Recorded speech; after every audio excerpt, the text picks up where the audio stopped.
Let's see, it's been a busy Thursday. Today is March 4th. I'm Randy Murphy, epidemiologist and director of disease surveillance at the Mobile County Health Department, here to give you our COVID-19 pandemic update. Worldwide, we are over 115 million cases of COVID-19 with over 2.5 million deaths. In Alabama, we're inching closer to that number of 500,000 cases of COVID-19. We're just over 498,000 right now, and 10,094 COVID deaths in Alabama. In Mobile County today, our daily report in partnership with SSI Group is reporting on 36,397 cases. We added 42 yesterday.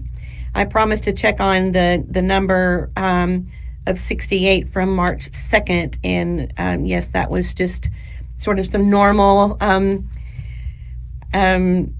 noise in our daily reporting. We had a lab that didn't report the day before, and so everything came in yesterday. So no cause for concern there. We're still running really low. We've had one additional death reported to us. That brings the number of deaths to 739. 6 additional hospitalizations, so the cumulative number hospitalized with COVID, 4,676. And the number of people in the hospital yesterday, we're not quite sure what that is because one hospital did not report yesterday. So on our daily report, we're showing the bar chart shows 43. The current hospitalized shows 57, which is probably closer to correct. But hopefully those values will autocorrect tomorrow if our hospitals all get caught up in their reporting into the AIMS system. So just a couple of things to talk about today. One is just want to remind you that Mobile County Health Department has been doing second dose vaccine clinics this week. We had one on the 2nd, on the 3rd, and we had one today at our Citronelle Family Health location. So people who got their first dose from us on February 4th returned to Citronelle today on March 4th to receive their second dose 28 days after the first. And remember, the Mobile County Health Department second dose clinics are only for people who get their first dose from Mobile County Health Department. So we cannot give second doses to people who got their first dose from other locations because it throws our inventory out of balance. So you must return to the location of your first dose in order to receive that second dose, so that we can make sure all of our second doses go in the arms of people who they're reserved for. So the big news for today is the Safer at Home order was extended. Thank you, Dr. Harris and Governor Ivey, for extending the Safer at Home order through April 9th. So this means that masks are required in public when interacting within 6 feet of people of another household. There are some exceptions, like for people who are very young, people who have trouble breathing, that sort of thing.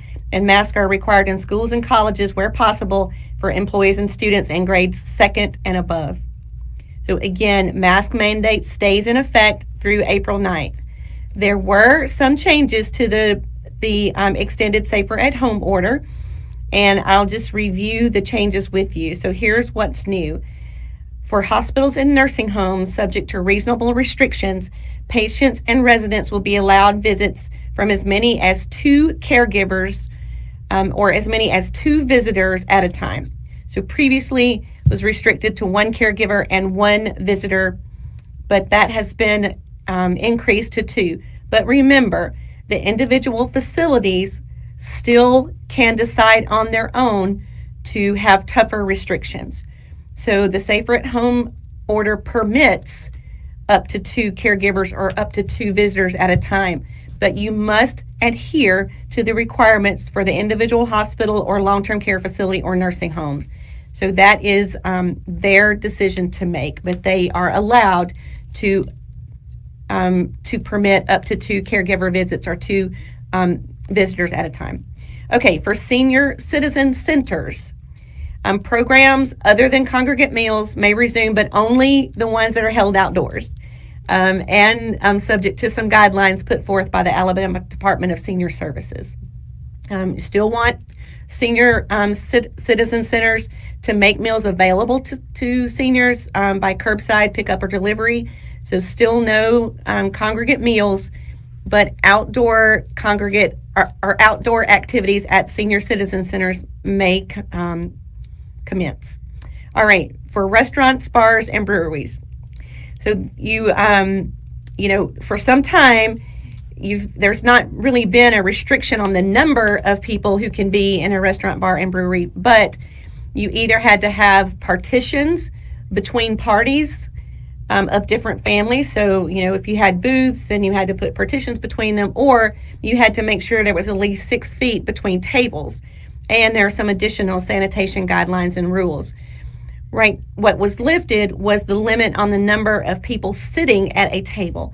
So before, it was limited to just a table with no more than 8 people in the party, but now there will be no limit on party size at tables, but it's still required that either have partitions between tables or ensure that 6 feet exists between tables in restaurants, bars, and breweries. Okay, and the last one is summer camp.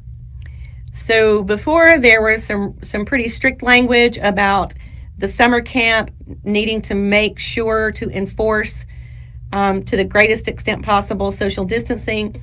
And now they've changed it slightly to mirror what is used for schools, and that the summer camps may open subject to social distancing and sanitation rules and guidelines. I think it's some language like must make a reasonable accommodation. Let me get it right here. Camps shall take reasonable steps where practical to maintain 6 feet of separation between persons of different households. So that was the change for camps.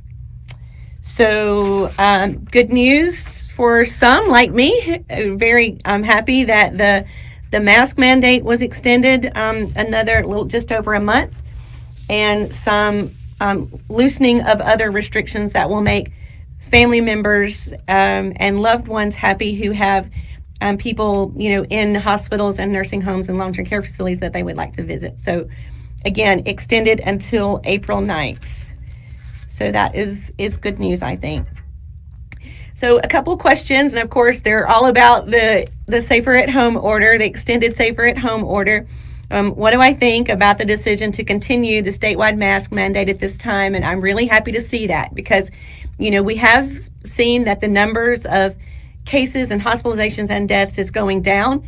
And as someone described it on a CDC call earlier today, this is great progress, but it's not success, right? We are successful in eradicating COVID-19 or in controlling the pandemic when we are back down to pre-pandemic numbers, which, are no cases of COVID-19. So right now in the U.S., we're adding about 50,000 cases a day and about 1,000 to 2,000 deaths a day. And to some people, that may seem like going back to normal. But if you remember just a year ago, those numbers were shocking to the entire United States. So we have made great progress, and I thank everyone for what they're doing to help us get there. But we still have a long way to go to get back to zero, which would be a success.